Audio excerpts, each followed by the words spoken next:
tudo bem? Bom dia, ou boa tarde, ou boa noite. Ou boa noite.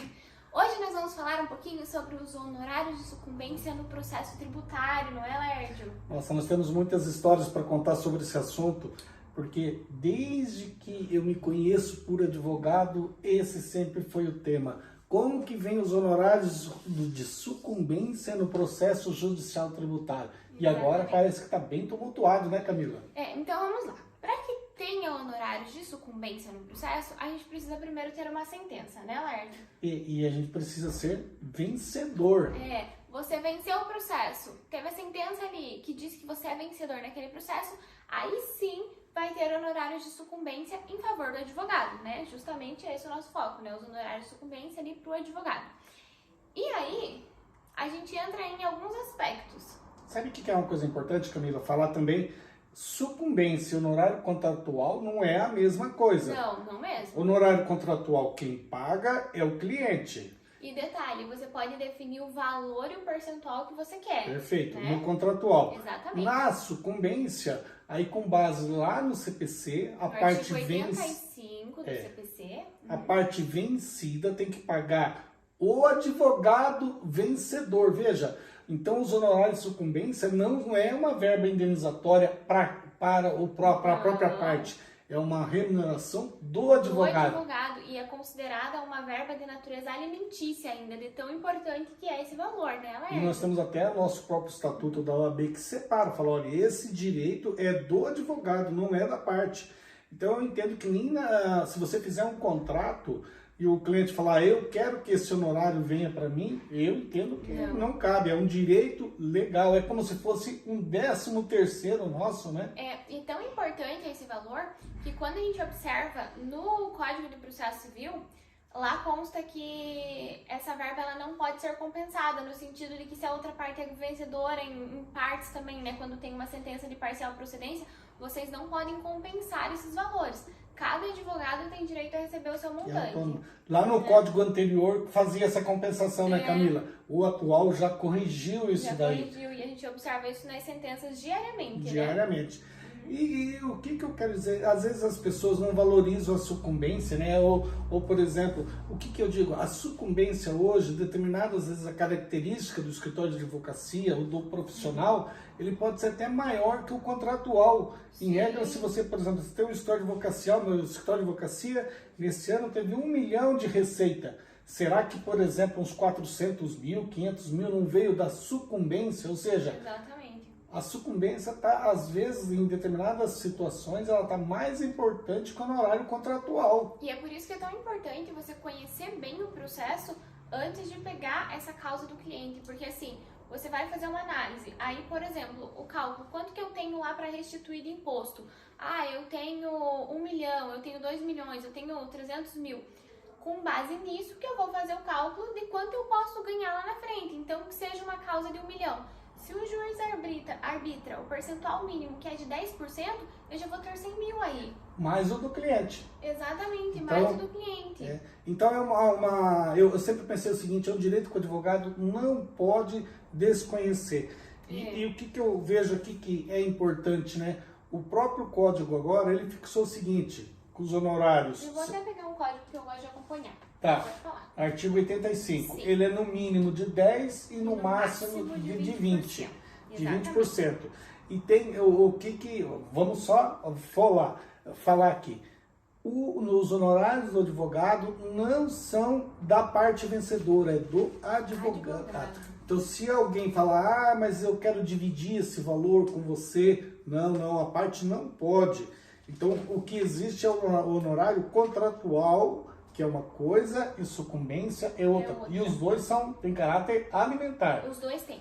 E outra coisa, né, como o senhor falou ali do percentual, né, o mínimo de 10% e o máximo de 20%, é necessário se atentar que aqui, ó, no parágrafo 3º do artigo 85, tem uma previsão de que quando se trata de honorários contra a fazenda pública, que é justamente no processo tributário, alguns percentuais devem ser observados quando você ultrapassa um valor. Então, você vai ter o mínimo não só de 10% ou 20%, mas ali tem 8%. Uma tabela progressiva, né? Uma tabela progressiva, que nem aqui, ó. Se a gente for... Vou citar só um, né? Depois a gente passa bem certinho, claro, né? Claro. Pra ficar lendo aqui, ó. por exemplo, mínimo de 10% e máximo de 20%, quando o valor ali, né, é de até 200 salários mínimos. É o valor do proveito econômico, ou da condenação, da restituição. Ou o valor atualizado da causa, exatamente. E daí aqui, ó, mais um só, mínimo de 8% e máximo de 10%, quando o proveito econômico ele for obtido acima de 200 salários mínimos, mas até 2.000 salários mínimos. Então aí a gente já pode ter um percentual mínimo de 8%, não mais de 10%, né? Então vai tributando por faixa, né? Isso. Então vamos supor, o salário mínimo hoje, um valor R$ 1.500. Então, 100 salários mínimos dariam R$ 150 mil. Isso. Então, até 150 mil, eu tributaria com alíquota de 10. Aí, quando passar para a segunda faixa, entre 200 a 2.000, com alíquota de... O que os juízes estão fazendo? Né? Eles já estão dando... Hoje, já é praxe. Eu nunca consegui num processo, em todo esse intervalo, tipo assim, que o juiz me desse 12%. Percentual máximo. Então, até 200 salários... Eu estou lendo aqui a tabelinha, ó. Até, olha só, Camila. Até 200 salários mínimos, ele aplica 10. Daí, entre 200 e 2.000, ele aplica 8. Depois, entre 2.000 a 20.000, ele aplica 5. Entre 20.000 a 100.000, ele aplica 3. E acima de 100.000 salários mínimos, ele aplica 1%. De 1 a 3%. É baixíssimo, mas é porque o valor por faixa, né? É, porque é por faixa. Então, você vai fazendo dentro das faixas etárias. Você vai receber 10% de um tanto, 8% de outro tanto, e vai recebendo progressivamente, perfeitamente. Né? De uma forma gradual. Não é como os demais honorários. Então, tem uma regra específica. E assim, é só importante lembrar que quando você vai ultrapassando esses valores, vai tendo a regra. Porque o que acontecia, né, antes do CPC de 2015, no de 73, acontecia muito arbitramento de honorários em percentuais extremamente irrisórios. Valor, então, a gente vê honorário de, tipo assim, você está discutindo 1 milhão e o juiz dá R$3.000 de valor fixo. Então, e teve um específico, quando eu entrei aqui no escritório, eu era estagiária ainda.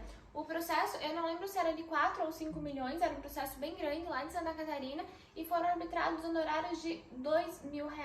Então, era uma causa o antigo código, né? Não tinha essa observância tão rigorosa da previsão legal. Então, assim, era uma causa que estava tramitando há uns 10 anos e no final das contas o advogado recebeu só 2.000 de honorários. É um negócio que não faz sentido, né? Então, por isso que veio essa correção, né? Esse artigo novo aí. E aqui, Camila, o que também tem dado assim um pouco de controvérsia? Vamos supor, você tem uma execução fiscal. Então, por exemplo, qual é o valor, a base de cálculo sobre o qual vai incidir aquelas alíquotas progressivas, né? Sim. Então, eu vou considerar, isso que eu ia falar, eu vou considerar o proveito econômico, eu vou considerar o valor atualizado da causa, o valor da condenação, o que eu vou considerar, Lérdio? Isso. Os juízes têm interpretado o seguinte, que a correção normal, por exemplo, se o débito lá, a execução fiscal vem sendo corrigido pela Selic, então eu também aplico da data da execução ali, a Selic até aquela data. Então o valor da causa e o valor do proveito econômico é o mesmo valor. É o valor da cobrança, da execução que está sendo proposta. E assim, é importante, né, pontuar o que é cada um dos três, que assim, o valor, o proveito econômico, né, geralmente é aquilo que o seu cliente está recebendo. Então, se o benefício, né? O benefício, o benefício de 1 milhão, o benefício de 500 mil, é o benefício que ele está recebendo. Às vezes, se a execução foi feita por um valor diferente daquele que ele recebeu lá no final, o proveito vai ser o valor que ele recebeu lá no final, ou a diferença. Então, é sempre necessário analisar a causa em específico, né, Lérdio? Olha só uma coisa aqui, que é um outro caso que nós temos aqui prático, real, né? E que está agora, já perdemos, entre aspas, em segunda instância. Olha o que aconteceu. Inicialmente, o nosso cliente foi autuado. Então, quando alguém recebe uma autuação, vamos supor que nem essa, milionária, era uma coisa assim de 8 milhões lá em 2010, uma coisa assim. Então, o que acontece? A pessoa fala, nossa, como eu vou garantir essa execução? Aí você fala, não, calma, vamos fazer a defesa administrativa. Então foi feita a defesa administrativa na primeira instância, perdeu. Foi feita a defesa administrativa na segunda instância, perdeu. O que acontece depois da decisão administrativa? Transita em julgado o processo administrativo e vem a execução fiscal. nós... Greve dívida ativa, né? Isso. Fiscal. E nós, como estratégia, o que nós fizemos? No que aconteceu a perda do processo lá na segunda instância administrativa, de imediato nós entramos com uma ação anulatória de débito fiscal. E nessa ação anulatória nós entramos antes da execução. Na sequência, o que o fisco fez? Entrou com a execução. Aí tínhamos a anulatória num lugar, a execução na outra, conseguimos levar para a mesma vara. As duas, a execução e a ação anulatória. Aí o que aconteceu? O fisco falou, nós tentamos uma conexão, não deu. O juiz, aí o que aconteceu com nós? Nós tivemos que indicar bens à penhora, nós tivemos assim, por exemplo, fizemos exceção para executividade, fizemos várias coisas na execução fiscal e não propomos os embargos à execução. Então, e antes os embargos não, a ação anulatória ela poderia ser recebida como embargos de execução, né? Isso, mas você sabe que no processo nem sempre as coisas saem como a gente quer. Não é sempre que o mesmo juiz não aceitou. O que acontece? Nós também não oferecemos embargos de execução.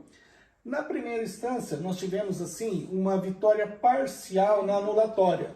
Aí, de novo, peticionamos a execução. Ó, senhor juiz, suspenda a execução. Ele falou, não, eu não suspendo, continua a execução. E assim foi. Aí houve recurso tanto do fisco paranaense como do cliente, né? Representado por nós. Chegou no tribunal. Lá nós tivemos o êxito completo na ação anulatória. Aí o que nós fizemos novamente? Pedimos a suspensão da execução. Aí sim o juiz falou, não, agora está suspenso. Vamos aguardar a decisão, então, o trânsito em julgado. E aí houve o recurso especial por parte do Estado e ele não teve êxito lá no STJ. Baixa o processo.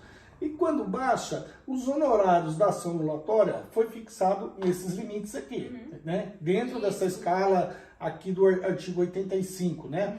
Bem certinho, tá aqui os honorários da anulatória. Como a anulatória teve o êxito e é o mesmo mérito, o que nós pedimos aqui? Olha, senhor juiz, o título de crédito que embasa a execução fiscal, essa execução tem que ser extinta.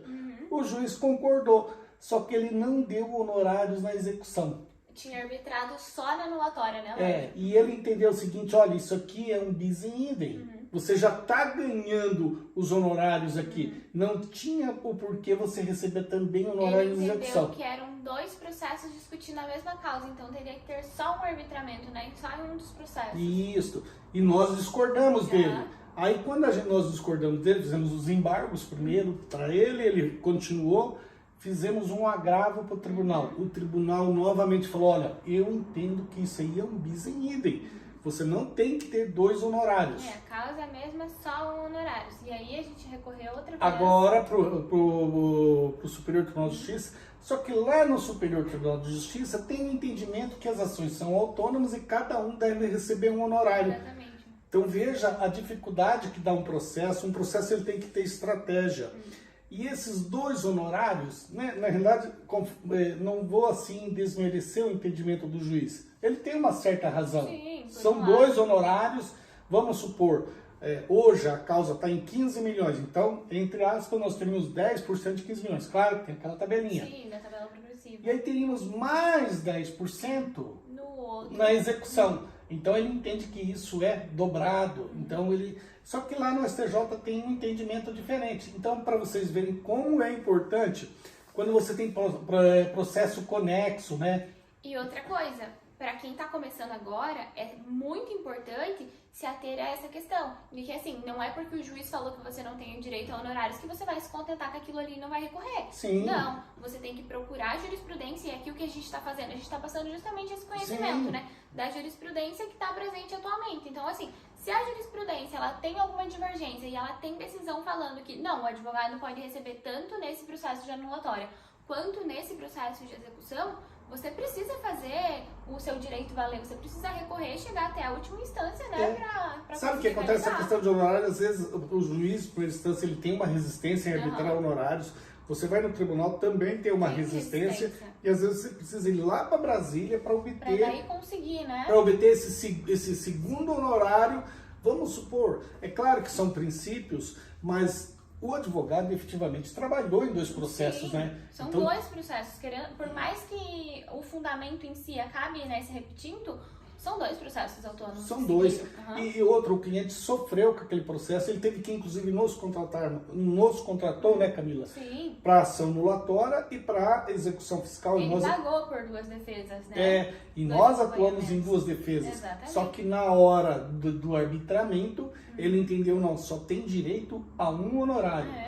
E outra coisa que a gente tem aqui também, no escritório, que eu até estava fazendo na semana passada um cumprimento de sentença, é que a gente teve arbitramento tanto nos embargos da execução, num outro processo, né?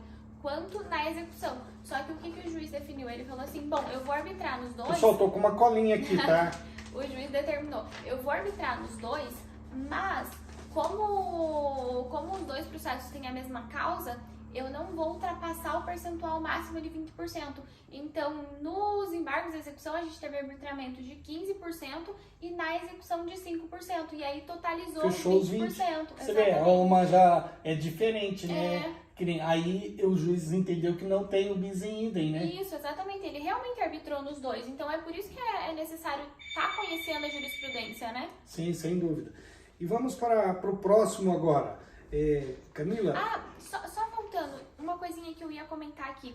A gente não falou sobre, sobre causas que têm valor inestimável. E aí, como é que fica? Eu acho que é importante a gente falar sobre isso, né? Você vê que o Supremo agora, nas ações de ordem civil, isso parece que já está superado, né? Então, aí está no problema eles chamam lá no judiciário, os super honorários, né? Então, por exemplo, o advogado o valor da causa é 8 milhões e nós vamos ter uns honorários assim, estratosféricos, né? Aí, o que está acabando acontecendo? Os juízes, por conta própria, eles estão entendendo que esse valor é muito alto para se pagar. Então, o que eles estão querendo? Reduzir. Aí eles estão voltando àquela velha tática lá do antigo código e fixando valores pequenos. Exatamente. Tanto em valor de causa, que é extremamente alto, quanto em causas que têm valor irrisório, né? Eles estão... Mas para nós advogados aqui está atrapalhando nos honorários maiores, claro, né? Para os de valor irrisório não tem um problema propriamente dito. Agora, em honorários maiores, sim. Porque como que você vai pegar uma causa de 8 milhões, que nem a gente tem causas aqui muito altas, né? Sim. Como você vai pegar uma dessas causas altas e vai aplicar, não, vamos colocar ali só 10 mil. Não dá, a gente tem um escritório trabalhando, né? E agora, Camila, tem um recurso lá no Supremo para definir. O STJ falou, não, tem que aplicar os percentuais inteiros, né? Não pode aplicar essa questão, por exemplo, se o honorário teu seria 1,5 milhão, não pode reduzir para, tipo, 15 mil, 30 mil. Então, agora está lá pendente no Supremo, e o Supremo já disse o seguinte, nas obrigações de direito privado, aplica-se plenamente o Código. Sim. Agora, nas ações que têm interesse público, eles vão rever. E a OAB, todos os advogados, têm uma torcida enorme para que prevaleçam as regras do Código, né? Sim, exatamente. Que o Supremo não interfira nisso.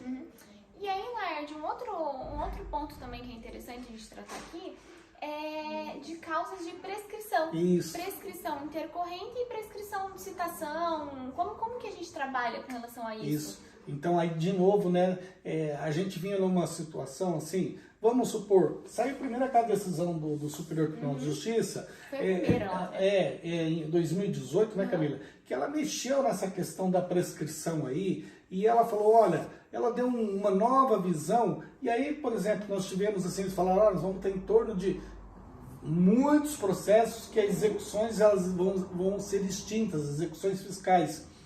E aí, o que acabou acontecendo?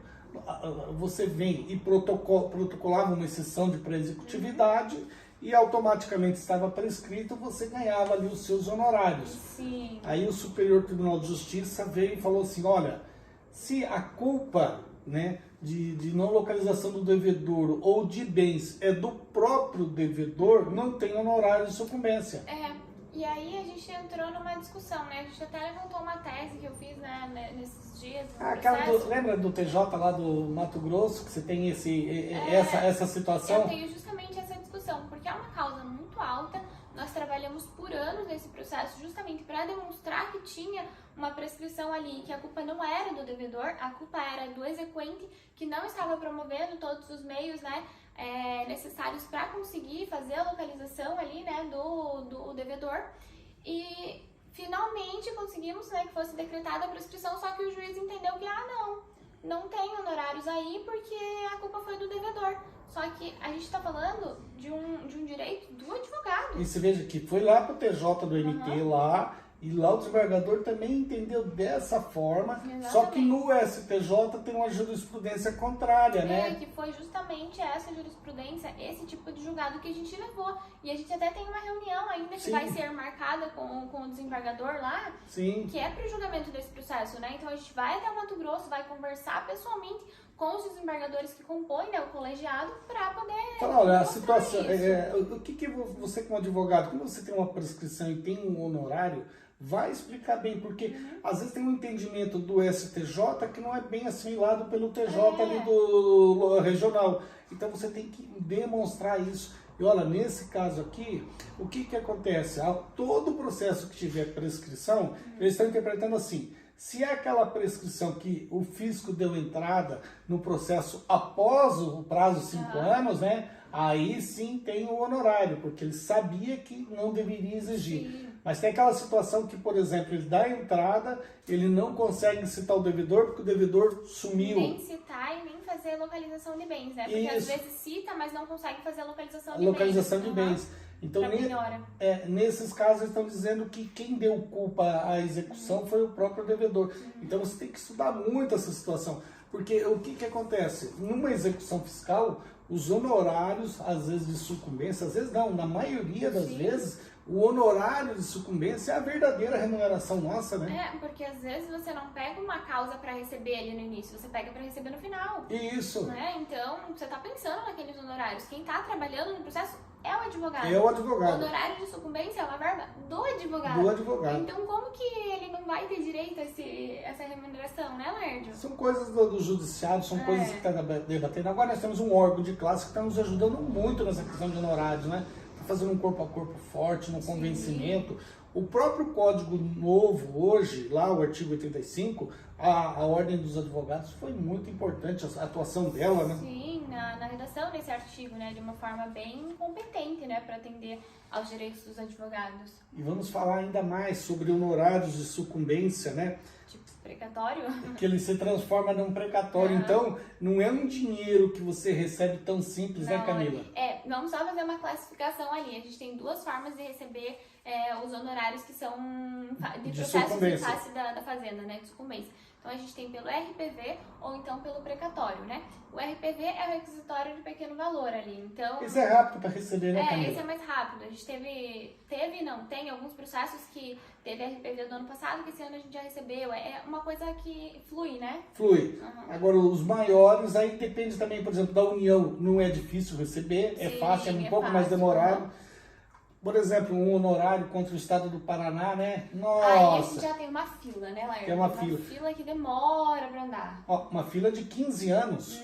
Você recebe, olha, nós estamos recebendo honorários de 15 anos atrás, mas é demorado, hein? Meu Deus, o estado do Paraná está, se não me engano, pagando 15 anos atrasado.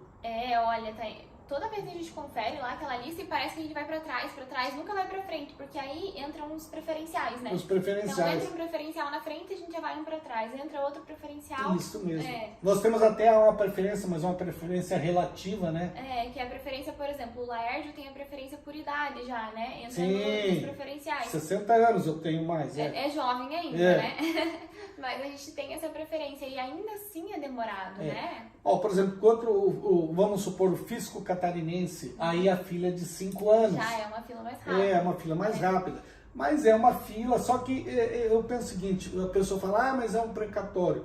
Só que o precatório, hoje ele é corrigido pela taxa Selic. É a melhor aplicação do mercado financeiro. Né? Compensa muito. Então, eu penso o seguinte, um honorário de sucumbência contra a fazenda, por exemplo, o estado do Paraná, município de Curitiba, é uma árvore que você planta. Sim, não tem a pressa de colher ela. E até tão bom é o valor, né, digamos assim, que o que acontece, que a gente comentou na última live, que muitas pessoas compram precatórios. Compra. Então, tem um comércio enorme. É, um comércio enorme, assim, e é aquela coisa, né? Eu realmente quero dinheiro pra hoje. Ok, eu vou abrir mão de um valor, né? Eu tenho ali o deságio pra poder vender, Passa o receber precatório hoje, pra né? frente. E alguém vai receber lá na frente com toda essa correção, né? Sim. E vamos falar aqui uma outra coisa muito interessante, né? Dos honorários que muitos advogados, assim, o concurso de credores, né?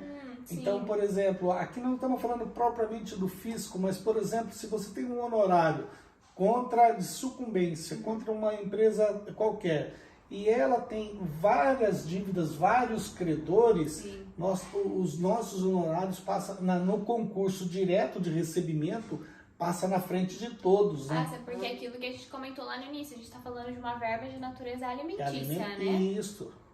Então é muito importante. Espero que a gente tenha dado o recado e fique aqui. E veja, nós estamos aqui também, né, Camila, lançando os nossos e-books. Nós fizemos essa live para que você nos conheça das nossas qualidades e compre os nossos e-books. Vamos lançar um curso. Se você gosta do conteúdo, né? Se você está aprendendo com o conteúdo que a gente está passando aqui, né? Semanalmente, eu acho que os e-books vão ser muito importantes porque eles trazem muito conteúdo, né? Vai enriquecer um advogado que está aí começando, ou um advogado que está trocando de ramo, ou um advogado que já está no ramo, mas precisa se munir de mais material, né, Alerd? Esses e-books são pagos, viu, né, Camila? São. É por isso que a gente está fazendo, né? Disponibilizando a venda deles. E tem a possibilidade ainda, se você comprou o e-book, você fala, olha, eu quero falar com o Laércio ou com a Camila. Ou com os dois. Ou com os dois ao mesmo tempo. Então você pede uma videoconferência para tratar daquele assunto, às vezes aquele assunto é um assunto interessante para você, você tem um problema daquilo, fale com a gente. Também é pago isso daí, né, Camila? Sim, é porque é uma consultoria, claro. Né? E outra coisa também, você também pode prestar consultoria assim que você já estiver, né, ali adaptado com o direito tributário, já tiver muito conhecimento.